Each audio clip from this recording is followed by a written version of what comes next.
Good morning, ladies. We are on day 4 of our 7-day coaching, and I hope you've enjoyed it so far.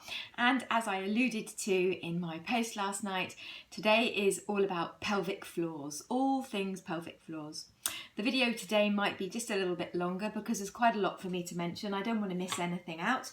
And for those of you who are watching it on the train on the way to work, pop your earplugs in because I don't think anybody else needs to hear what I'm going to talk to you about this morning. So, pelvic floors.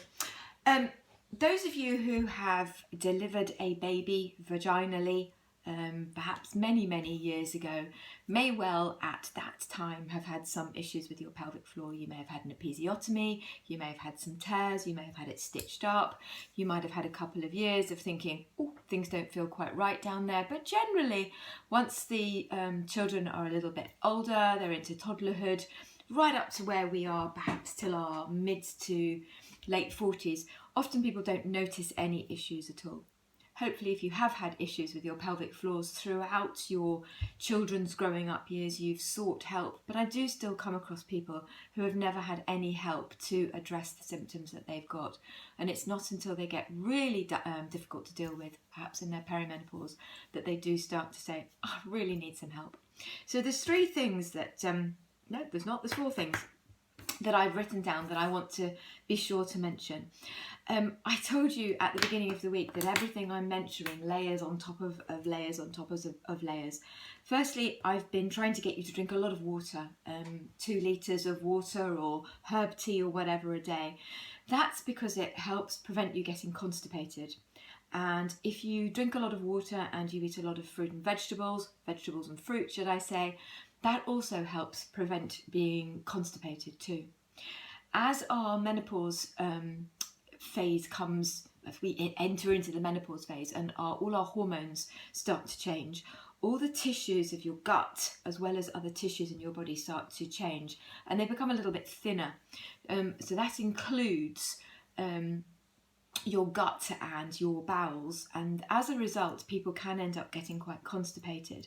And if you end up sitting on the toilet trying to go, basically, there is a possibility that your pelvic floor will be compromised because basically you're bearing down, and that's not going to do your pelvic floor, which is a muscle. It's basically a sling, if you like, of muscle that goes from the front to the back and to the sides. And so if you're bearing down because you're constipated, that's going to put that muscle under pressure. So we don't want that. So keep up the good work with lots of fluids. Keep up the good work with lots of vegetables if you can. Now, what about leaking when you're coughing and sneezing? Again, for many people, they don't have any issues in their sort of 30s and 40s. And then one day, for whatever reason, somebody says, go and try the new trampoline, and off you go, and you're dancing on the trampoline, you think, whoops, I haven't noticed that before. That doesn't feel quite right. And there's one or two things you can do. You can think, right, I'm going to buy a tenner, lady, and I'm going to apply a pad between my legs, and I'm going to forget that issue is even there.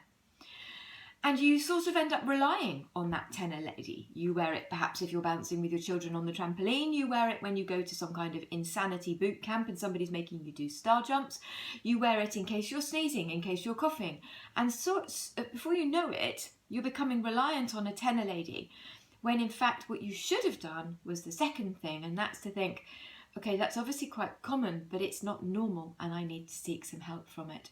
So if you are one of those people who notices at certain times you leak when you cough or you sneeze, please go and get some help.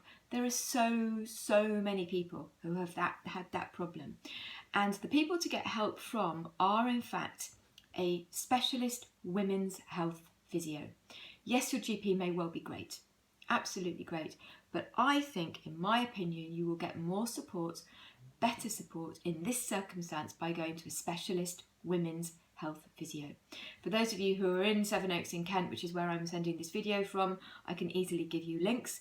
And if you're in other parts of the world and you know people who specialise in that in your area, please share them below, because we need that kind of information for everybody on here to have access to. Doing your deep breathing will help, believe it or not, to work your pelvic floor, because your pelvic floor needs to be worked in all sorts of different ways.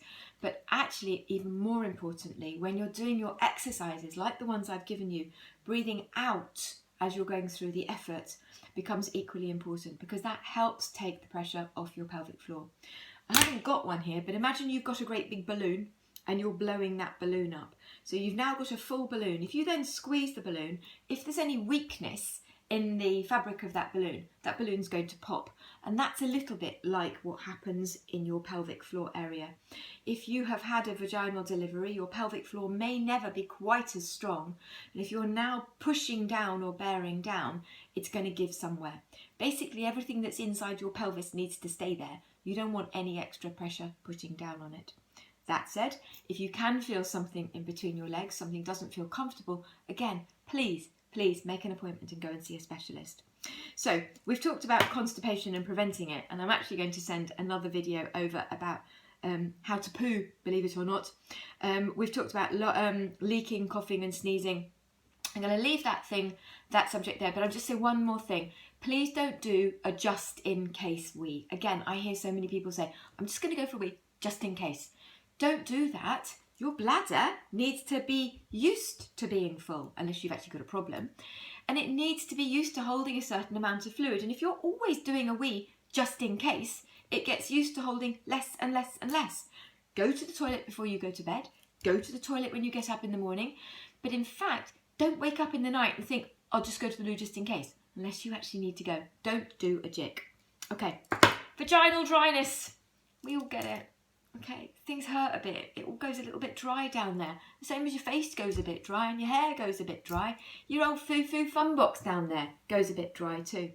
So that can make sex a little bit uncomfortable. So there's a couple of things that you can try, but the best thing that I'll share with you is a product called Yes, Yes, Yes. There's a water-based and an oil-based lubricant. They're available on Amazon. They come in a brown box. Nobody'd know what you've got. And you can either use them on their own, or actually you can use them together. And this product is dairy-free, gluten-free, plastic-free, phthalates-free, everything free, except a bit of fun free. It makes fun a little bit more fun. So if you're having issues with vaginal dryness, please do use that. Particularly, it's useful for sex. But they also do like a vaginal hand cream. So if some people actually have dryness when they walk, it's really quite sore, or when they sit down. So if you want a little bit of a sort of a day-to-day thing, like we've all got hand cream in our handbags, vaginal moisturiser is a good one. And again, yes, yes, yes, make one. There is something also called vaginal atrophy, which is much more painful, but it can be treated. That's when things have gone a little bit further than just being a little bit dry. There's a very good book called Me and My Menopausal Vagina. I'll see if I can find a picture of it. And that goes through that issue in much more detail. And you can get lots of top tips from there. Each day this week, I've suggested that you do some kind of exercise. And the best exercise for your pelvic floor is orgasm. Yeah, doesn't matter how you have it. If you get help from somebody else, or if you get help from your, what's it called? Best electric boyfriend or something. Yeah, doesn't matter what you do, but an orgasm works your pelvic floor, keeps it working, and actually you get a great big dose of those feel-good hormones too. So there's a little bit of information about pelvic floors for you to digest. Please ask any questions. I'm more than happy to answer them. Today is actually an admin day, so I'm going to be around on Facebook a little bit more. But I just promised that I'd tell you that I was going up to the Royal College of Nursing tonight to a seminar where I heard a woman who's a medical historian talk about menopause over the years. And there were three things that she said. She said that in the 1700s, women who were the redundant members of that vile sex, written by a male doctor, were given the filtered juice of a guinea pig's liver to cure their menopause.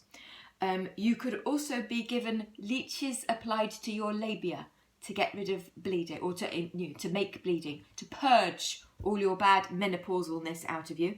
And that one needed to be wary because you might get menopausal after a frost. And we think RNHS is bad.